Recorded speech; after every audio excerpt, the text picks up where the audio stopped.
தேவாதி தேவருக்கும் வாழ்வு தந்த துணைவா தினமும் உனை பணிய தாழ்வு ஏது தலைவா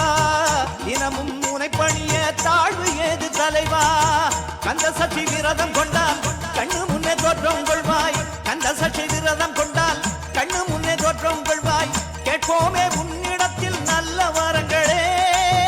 இட்டியால் வலிமை பெறும் எங்கள் கரங்களே உந்தன் இட்டியால் வலிமை பெறும் எங்கள் கரங்களே